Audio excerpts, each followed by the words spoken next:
This evening, opposition councillor may face legal action for secret bank account rumors. Is the Linden shooting case likely to be reopened? President will not follow pattern of PPPC on government scholarships to teachers. The Adventist Church in Guyana celebrates Jubilee anniversary. Guyanese triple jumper Troy Doris places 7th in the Olympics final. Sensational finish as Bahamian dives for the gold in women's 400 meter.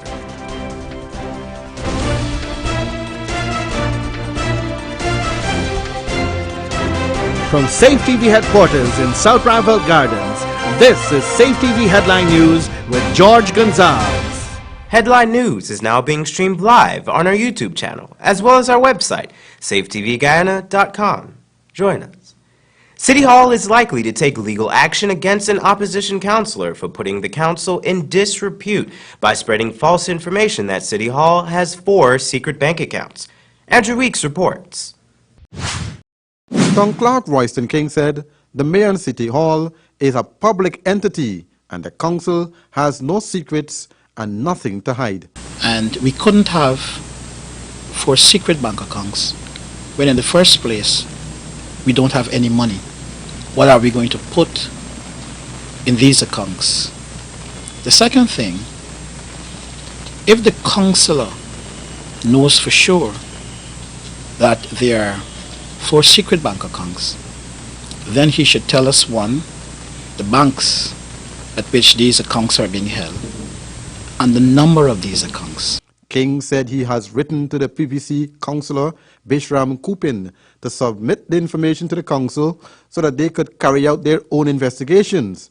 But according to the town clerk, his administration is not taking the matter lightly. In other words, it is the most absurd thing I've heard for a long time. It is the most absurd thing. We couldn't have secret bank accounts, not in the Georgetown municipality. We couldn't do it. Do you see this as a political motivation? It is a political motivation, and it is in fact an attempt to gather mass, to impugn the character of the administration and the council as a whole. Councillor Kupin told a Monday morning news conference that these accounts remain a secret as information from the authorities were not forthcoming despite constant requests from councillors. He explained that at the council's first statutory meeting after the swearing ceremony, he went through the report including the financial statement and discovered 4 accounts was made. City Treasurer Ron McCalmon was asked if the city indeed has 4 bank accounts. McCalmon said, the councils give us the authority to have 1 general bank account, which all monies should be placed into that account, and other sub accounts. For example, you have the salaries accounts, you have the markets account, you have the proficiency or the constab proficiency account, you have the subvention account, and those are accounts that you will transfer monies from your general fund to those accounts when you want to do projects, when you want to do activities. For example, when you want to pay salaries, you transfer monies from your general fund to the salaries account and pay. There's no secret about those accounts. The accusation by the councillor has now put him in hot water as the town clerk is seeking legal action against Councillor Kupin. And I am taking this matter very seriously.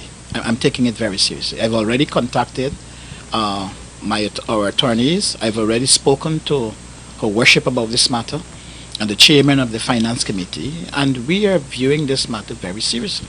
It's a serious matter.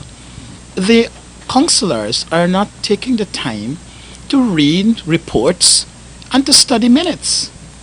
Hence, you have all kinds of absurd statements being made by councillors. It is unfair to administration, it is unfair to the council, it is unfair to the citizens of Georgetown. When a councillor will make a public statement that we have 4 secret bank accounts at the Mayor and City Council, it is absurd. Everyone knows that the council is in need of money. George, since the story broke, Councillor Kupin has not stated the proof of his sentiments or where he got the information from about secret bank accounts. The next statutory meeting is a few weeks away. We will keep you posted. George? Thanks, Andrew. A stern call has been made for the reopening of the case into the deaths of those who were shot during the 2012 disturbances in Linden. Rihanna Ahmad will tell you more. The relatively new mayor of Linden, Carwin Holland, is not satisfied with the way the inquiry into the deadly 2012 shooting in the mining town ended. As such, he's calling for the case to be reopened. I believe that there needs to be a proper and a better investigation. After then-President Donald Ramotar announced a decision to take away electricity waivers from the people of Linden, scores of residents there blocked the Mackenzie-Wismar Bridge in protest. On July 18, 2012, things somehow got out of hand, and police ranks began firing bullets, killing 3 men, Shemroy Boyer, Ron Somerset, and Alan Lewis. I believe that the truth must be told as to why those Lindeners were shot and who shot those Lindeners. A commission of inquiry was subsequently launched into those deaths. The findings found the Guyana Police Force culpable, since the ranks were the only ones in possession of firearms. There were claims that orders to shoot had come from then Home Affairs Minister Clement Rohi. The inquiry later revealed that this was not the case. The document also castigated the organizers of the protest, one of them being Desmond Trotman, then Member of Parliament for the Partnership for National Unity, APNU. I know the investigation was closed, but I'm calling for a reopening of that investigation because Lindeners' lives matter. There must be an answer to those killings. Meanwhile, Commissioner of Police Acting David Ramnarine told Headline News today that as far as he recalls, the case was closed, with the COI recommending that the force upgrades its record-keeping of firearms and ammunition. George Ramnarine declined to comment on the mayor's call, but noted that ever since the shooting, the relationship between the police and residents of Linden has vastly improved. Thanks, Rihanna. Government is not following the culture of the former PPPC government in the award of scholarships, but rather the policies of the Public Service Ministry, says President David Granger. Andrew Weeks reports. Well, our scholarship policy is decided largely in conjunction with the Department of the Public Service. And, we are aiming at scholarships which can contribute to national development, mostly in the science field. But in that regard, I can't say that there's been any significant change in the policy. We are concerned with the green economy, we're concerned with science and technology, and that's the area we're dealing with. President David Granger. Mr. Granger also stated that there are some variations where scholarships are concerned in a few ministries of government. He explains. Like for foreign affairs, we have to do more language studies because we have 3 neighbors. One speaks Dutch, one speaks Portuguese, one speaks Spanish. So we are going into those language studies and we will provide scholarships in those areas too. But President of the Guyana Teachers Union, Mark Light, says they are still at odds with the government on scholarships for their members to the University of Guyana. I spoke with him on the phone. And the fact that we don't have a present multi-year agreement in terms of the award, those will be coming at a later time. But GTU has gone ahead in collaboration with the Ministry of Education to select those who have applied for a duty scholarship, the local scholarship. The government is saying that scholarships should be open to any teacher.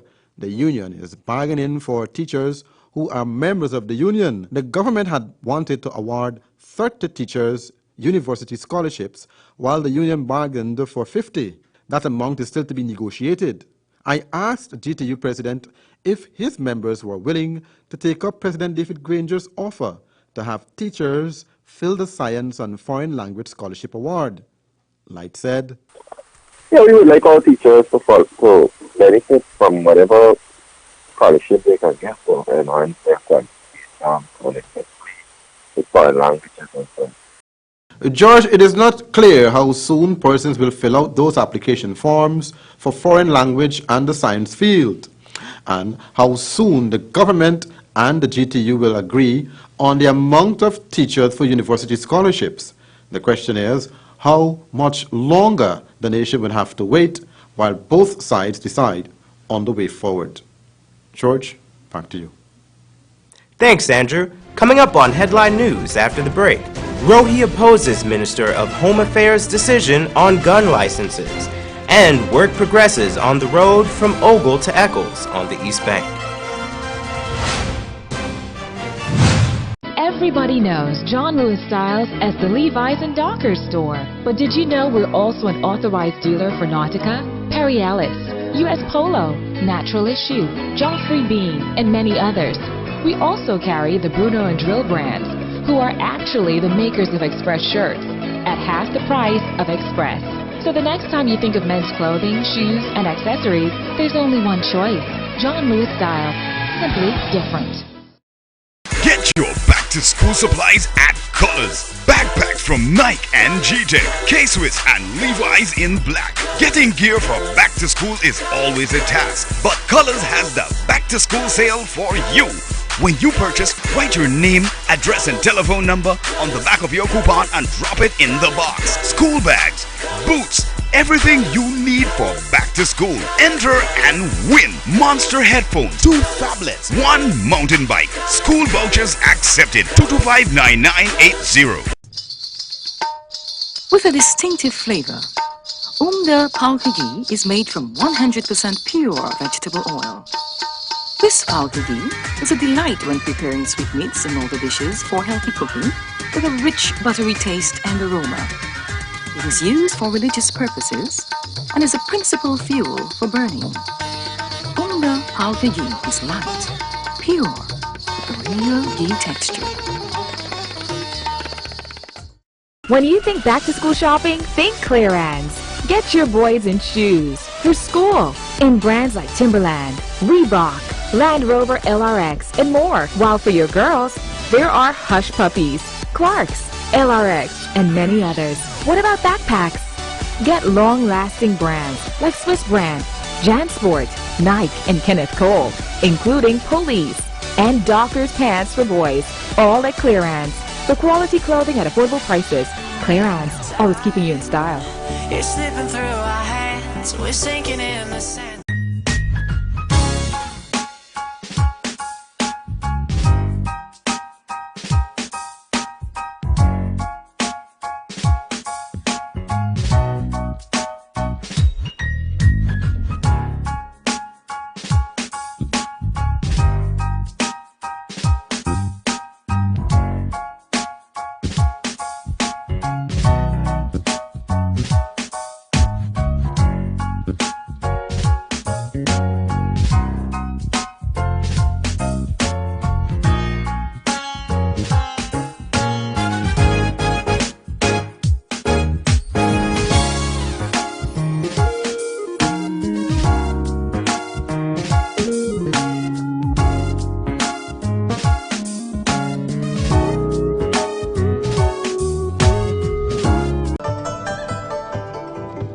It's always fresh, tasty, enticing, and the best in town, served hot from our experienced chefs. Come and enjoy our daily meals with a wide and delicious menu to choose from, also a wide variety of pastries and dessert. We can also host your luncheons, cocktails, parties, and formal gathering. For reservation, call 225-1730, 225-0038, and delivery 225-0195 or 225-0159. The new thriving Chinese restaurant, 32 Main Street, Georgetown. Only at Kissoon's can you get the guaranteed offer of up to 50% discount on every item in their blowout factory surplus sale. 50% off for Guyana's 50th anniversary right through the year. Check it out at their spacious factory outlet at Reinfeldt Industrial Park, where parking is no problem. They're in the mood to celebrate at Kissoon's. Once you want it, Kissoon's will make sure you don't leave without it. Place is really hot. What's wrong with your AC? It's not working. Well, we wouldn't be able to continue this meeting anymore because this place is extremely hot. Wait, please don't go. Here's a company you can call to get your AC fixed. Action Cool. Honey, what's dinner? I had a hard day. I'm sorry you have a hard day, but guess what, babes? I didn't cook today because the stove is not working. Having trouble at home or at the office? Then call the professionals at Action Cool. Our fully trained technical team have the skills and experience in repairs of all air-conditioned units, refrigerators, gas stoves, washing machines, and a whole lot more. For further information, visit us at 86 Hill and Princess Street, Mandela Avenue, Georgetown, or call us on telephone number 225-7867.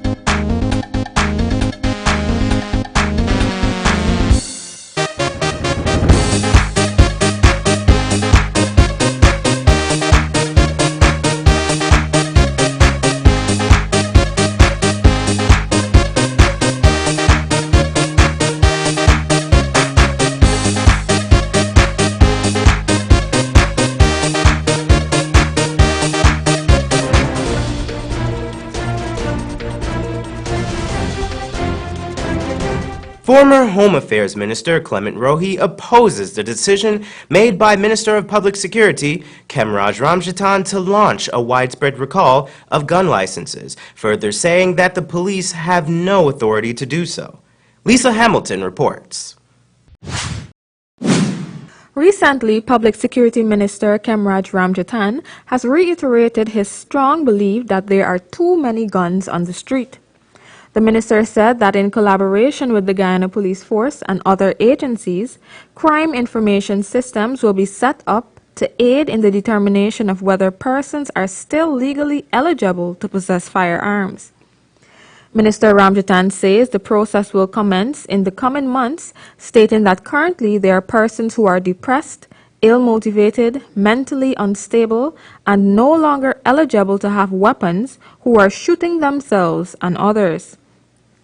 Former Home Affairs Minister Clement Rohi has since said that while he supports the periodic reviews of gun license issued to civilians, neither the Public Security Minister nor the Guyana Police Force possesses the authority to revoke gun license. He stated that only the Firearm Licensing Board is in the position to do so. And as it regards to conducting a psychiatric evaluation of license holders, Rohi said that systems are already in place for that with renowned psychiatrist Dr. Birio Hari, who is an appointed member of the Firearm Licensing Approval Board. George, this issue comes around the time when less than a week ago, a 73-year-old gold miner who is a licensed gun holder shot his 42-year-old reputed wife in her mouth after an argument. What are your thoughts on the issue? Feel free to visit our Facebook page, Safetv2 Headline News, to share your views. George, back to you. Thanks, Lisa. In this Rihanna Ahmad report, you will hear that works are progressing with the East Coast to East Bank Bypass Road. Here's more. In relation to that bypass road, which is expected to link the East Coast and East Bank of Demerara, the Ghana government has given its no objections to proceed, not with a private consultancy firm, but with a government consultant. We have written to the to the government of India, informing them of our proposal to go ahead with the two firms out of the Ministry of Transportation in India. That was Ron Rahaman, Acting Chief Executive Officer of the Work Services Group of the Ministry of Public Infrastructure. The road is expected to have a length of some 20 kilometers. The exact start and finish of the road will be determined by the findings of a study, which is currently ongoing. The Ministry of Housing did a preliminary study, and the road was coming out in the Diamond area and finishing at Ogle. So we will be building on that. That would be the starting block for when the consultants come. So it's a possibility that the road may go to the Diamond Housing Scheme, but that will be determined based on the study. Initially, engineers were looking at the bypass road being from Ogle on the east coast of Demerara to Eccles on the east bank. Rahaman, a seasoned engineer, was asked what he thinks would be the best two locations for the road. This was his response. Ideally, you want a bypass road that's going to cut out any major traffic congestion. So ideally, if it was south of Diamond, would have been the preferred alternative. But again, you have to look at availability of land and acquisition costs. Rahaman could not say whether lands are available at this time for such a project, but consultations are ongoing with the Ministry of Communities to ascertain whether south of Diamond is a workable option. George? Thanks, Rihanna. The Seventh-day Adventist Church celebrated its 50th Jubilee on Saturday as a religious body in Guyana at the Durban Park. Andrew Weeks reports. Thousands of Adventists from across the country flocked to Jubilee Park on Saturday morning to say thanks to God for having turned 50 years. It was a joint celebration as well with an overseas-based organization called Globally Commissioned Evangelists, blessing the country with their gifts, time, and efforts. Some 40 members spent some 1 month here doing medical and evangelical work across the country. I have to say that over the 4 weeks that we spent here in Ghana, it is unprecedented. There's no way to describe this except to say that we planned it, but God took it over, and the rest is history. Pastor Isaac Lewin, President and CEO of GEC, during the course of the evangelistic efforts, over 170 persons gave their lives to the Lord Jesus Christ in baptism. Speaking to the crowd, President of the Ghana Conference of Seventh-day Adventists, Pastor Richard Everett James, said, from 1966 to 2016, the Adventist population in Guyana has grown tremendously. Adventism, at the turn of 1966, we were 5,972 members strong, according to the books. Today, according to the books, we are 63,033 members strong.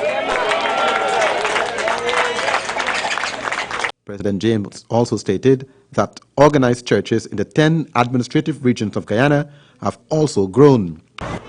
2016, we now have 160 organized churches plus 12 companies and 43 groups.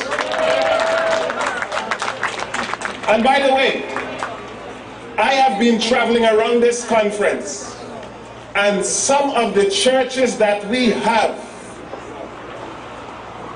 represent God in no ordinary way.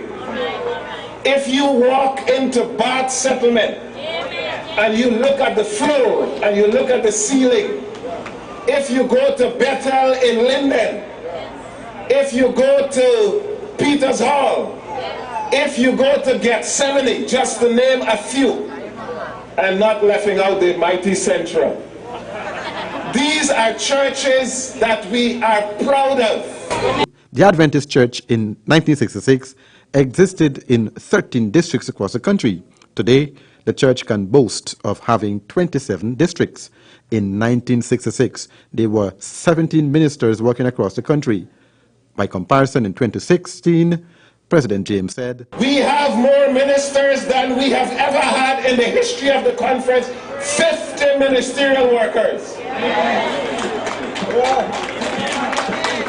We have 9 intern pastors right now. And tomorrow we will be voting to appoint them to different parts of the conference. Every county would be having at least 1 intern. George, the church also recognized its oldest members who have served the church for more than 70 years. The program ended in the afternoon with gospel music, the sound of the marching bands, pathfinders and master guides showcasing their skills to the crowd. Adventists can also boast of having 2 members in the coalition government as ministers and recently appointed youth director in the Ministry of Education, among others. George? Thanks, Andrew. Meanwhile, police have arrested yet another commandment breaker. He stole after being caught red-handed snatching a cell phone. The man in this video was royally thrashed on the busy streets of Georgetown by witnesses. Shortly after, the bruised man was arrested and taken into police custody. Still ahead, news from Rio. Women's fashion trends change every day. That's why John Lewis Styles makes it their duty to source items directly from the manufacturing brands, offering you more choices and better prices. Women love to look great, whether it's for work or play. From clothing, shoes, accessories, to handbags, watches, fragrances, let's make you feel like the only girl in the world. John Lewis Styles. Simply different. With a distinctive flavor, Palkagi is made from 100% pure vegetable oil. This Palkagi is a delight when preparing sweetmeats and other dishes for healthy cooking with a rich buttery taste and aroma. It is used for religious purposes and is a principal fuel for burning. Palkagi is light, pure, with a real ghee texture. Don't let this moment in history pass you by. Kissoons want every Guyanese home to showcase a new piece of furniture to remember this glorious event of our Jubilee celebration. Kissoons have gone crazy. Every item is on sale right through this year in the Big Broad Factory Surplus Sale, up to 50% off for the 50th birthday at Kissoons. This place is really hot. What's wrong with your AC? It's not working. Well, we wouldn't be able to continue this meeting anymore because this place is extremely hot. Wait, please don't go. Here's a company you can call to get your AC fixed. Action Cool. Honey, what's dinner? I had a hard day. I'm sorry you had a hard day, but guess what, babes? I didn't cook today because the stove is not working. Having trouble at home or at the office? Then call the professionals at Action Cool. Our fully trained technical team have the skills and experience in repairs of all air-conditioned units, refrigerators, gas stoves, washing machines, and a whole lot more. For further information, visit us at 86 Hill and Princess Street, Mandela Avenue, Georgetown, or call us on telephone number 225-7867.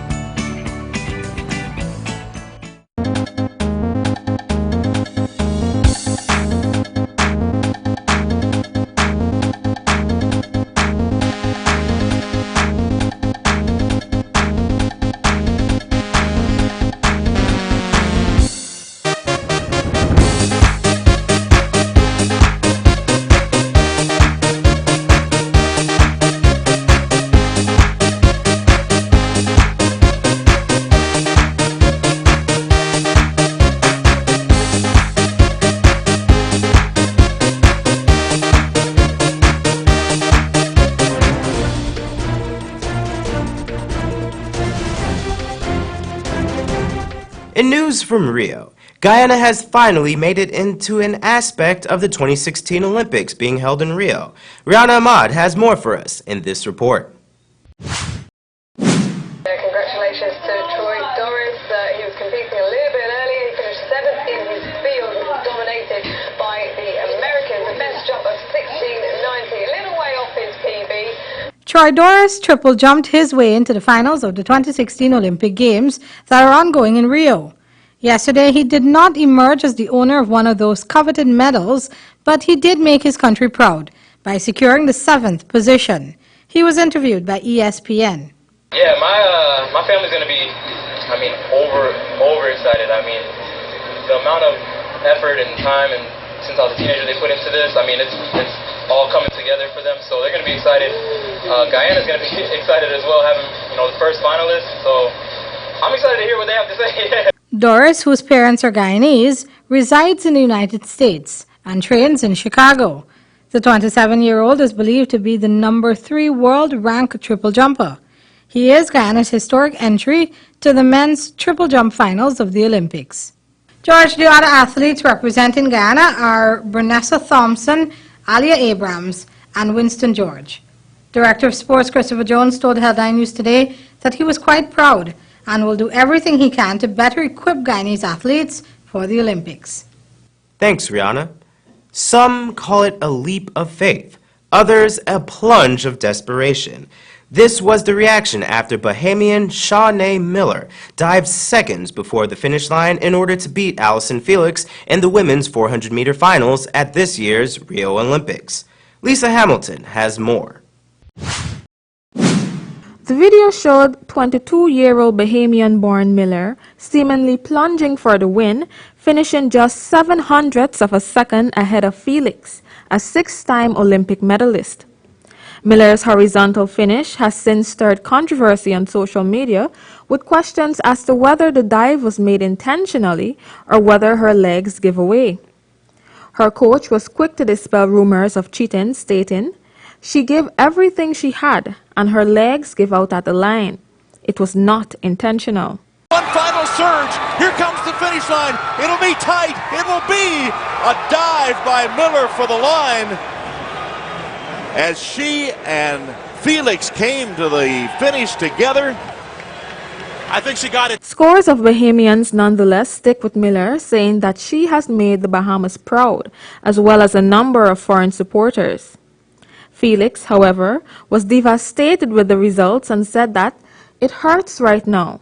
I don't think I ever quite had a year this tough. I had to dig as deep as I could and put it all out there. It was a tough year, but when I look back on it, I will be proud of it. I just really wanted to win." Felix mouthed these words close to tears. George, though controversial, the act remains very much legal. Miller has received the gold medal for first place, and the result is recorded as her completing it in 49.44 seconds. Miller will now join the list of Olympians who, at the very last second, dove for the finish. Thanks, Lisa. And that's Safetv 2 headline news for this Tuesday evening. As we take our leave, we invite you to find Safetv 2 headline news on Facebook, YouTube, and safetvguyana.com. You can also tune in tomorrow morning for a rebroadcast and Wednesday evening at 7 o'clock for more news. For now, I'm George Gonzalez, signing out from this newscast. You have a blessed evening.